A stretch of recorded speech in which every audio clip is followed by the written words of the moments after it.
گوشت کا کام کرنا یہ بھی کوئی در کے گناہ کا کام نہیں، حلال روزی کمائے اور درست طریقے پر کمائے، اس کی بھی پذیرائی کے لیے عرض کروں صحابی رسول حضرت ابو عبداللہ زبیر بن عوام رضی اللہ عنہ، جو کہ عشرہ مبشرہ میں سے ہیں۔ عشرہ مبشرہ ان 10 خوش نصیب صحابہ کو کہا جاتا ہے کہ جن کو سرکار صلی اللہ علیہ وسلم نے ایک ہی بیٹھک میں جنت کی خوشخبری سنائی۔ تو یہ گوشت کا کام کیا کرتے تھے، یہ جنتی صحابی جن کو سرکار صلی اللہ علیہ وسلم نے براہ راست ڈائریکٹ جیتے جی جنتی قرار دیا، ان کا کام تھا گوشت کا۔ حضرت عمرو بن عاص اور حضرت عامر بن قریش رضی اللہ عنہ، یہ دونوں صحابہ بھی گوشت بیچا کرتے تھے، گوشت فروش تھے۔ تو بہرحال یہ کہ حلال طریقے پر اگر گوشت کے ذریعے بھی کام کرے بندہ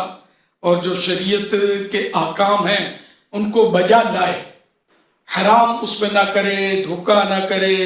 جھوٹ نہ بولے، پورا پورا تول دے، جو ہڈیاں وزن میں نہیں ڈالنی ہوتی اس کا رواج ہوتا ہے وہ نہ ڈالے، جو چھیچڑے نکالنے ہوتے ہیں وہ وزن میں نہ تولے بلکہ نکال دیا کرے، جو چیزیں غلط ہوتی ہیں، غدود ہوتے ہیں، حرام مغز ہوتا ہے، یہ پٹھے ہوتے ہیں جو گردن سے کندھے تک کھچے ہوئے ہوتے ہیں، پیلے پیلے چوڑے چوڑے، یہ نہیں کھائے جاتے۔ اس طرح کی چیزیں نکال دیا کرے جن کا وزن میں تولنا عرف سے ہٹ کر ہے، معمول نہیں ہے۔ ہاں بڑا پیس جو جیسے کہ پوری ران تولتے ہیں، پوری دستی تولتے ہیں، تو اس میں یہ چیزیں ہوتی ہیں، تو اس کا عرف ہے۔ عرف مانے معمول، روٹین، تو اس کی الگ روٹین ہوتی ہے۔ ریٹیل میں جو تھوڑا تھوڑا کاٹ کے دیتے ہیں اور وہ بڑا پیس دیتے ہیں، اس کی الگ روٹین ہوتی ہے۔ جو اپنی روٹین اس کے مطابق حلال طریقے سے کاروبار کرے، دھوکہ نہ دے، بچڑی کہہ کر بچڑے کا گوشت نہ چلائے، بھینس کے گوشت کو گائے کا گوشت کہہ کر نہ چلائے، جو بچڑا ہے اس کی علامت نکال کر بچیا کی علامت کا پیس ڈال دیا، دودھ جس سے نکلتا ہے، ڈالے جاتے ہیں، رکھتے ہیں، ترکیب بناتے ہیں بعض لوگ جو گناہوں بھرا جن کا ذہن ہوتا ہے، یہ سب دھوکے ہیں۔ اب بھی تو یہ میٹھا میٹھا ہپا، لیکن یہ ایسا اٹکے گا مرنے کے بعد کے پھر کوئی دوا، کوئی پانی، کوئی علاج اس کو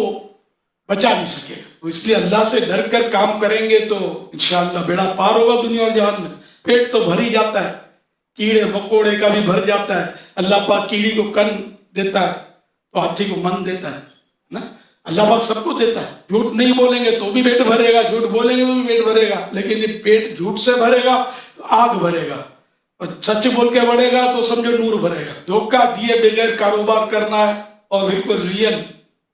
کام کرنا ہے، درست کام کرنا، چاہے 2 پیسے کم ملے مگر صاف ستھرے ملے، حلال ملے، جو اپنے پیٹ میں جائے، اپنے بال بچوں کے پیٹ میں جائے۔ حضرت امام غزالی رحمۃ اللہ علیہ فرماتے ہیں جو قصاب گوشت کے ساتھ ایسی ہڈیاں تولے کہ عموماً ان ہڈیوں کو گوشت کے ساتھ تولنے کا رواج نہ ہو، تو وہ بھی مطففین فی الوزن، یعنی تول میں کمی کرنے والوں کے زمرے میں آئے گا۔ اور قرآن کریم میں ان لوگوں کی مذمت ہے، وَيْلٌ لِّلْمُطَفِّفِينَ الَّذِينَ إِذَا اكْتَالُوا عَلَى النَّاسِ يَسْطَوْفُونَ وَإِذَا كَالُوهُمْ أَوْ وَزَنُوهُمْ يُخْسِرُونَ أَلَا يَظُنُّ أُولَئِكَ أَنَّهُمْ مَبْعُوثُونَ لِيَوْمٍ عَظِيمٍ یوم یقوم الناس لرب العالمین۔ آسان ترجمہ قرآن کنز العرفان۔ کم تولنے والوں کے لیے خرابی ہے وہ لوگ کہ جب دوسرے لوگوں سے ناپ لیں تو پورا وصول کریں، اور جب انہیں ناپ یا تول کر دیں تو کم کر دیں۔ کیا یہ لوگ یقین نہیں رکھتے کہ انہیں دوبارہ زندہ کر کے اٹھایا جائے گا ایک عظمت والے دن کے لیے، جس دن وہ سب لوگ رب العالمین کے حضور کھڑے ہوں گے۔ تفسیر قرآن صراط الجنان میں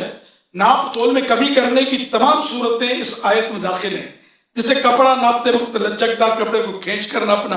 لاسٹک کو کھینچ کر ناپنا، باٹ کم رکھنا، باٹ تو پورا ہو لیکن تولنے میں ڈنڈی مار دینا،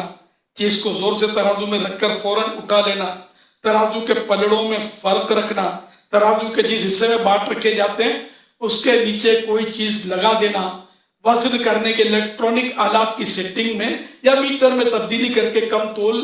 کے دینا وغیرہ۔ اللہ کے پیارے حبیب صلی اللہ علیہ وسلم نے فرمایا من غشنا فلیس منا، یعنی جس نے ہمارے ساتھ دھوکہ کیا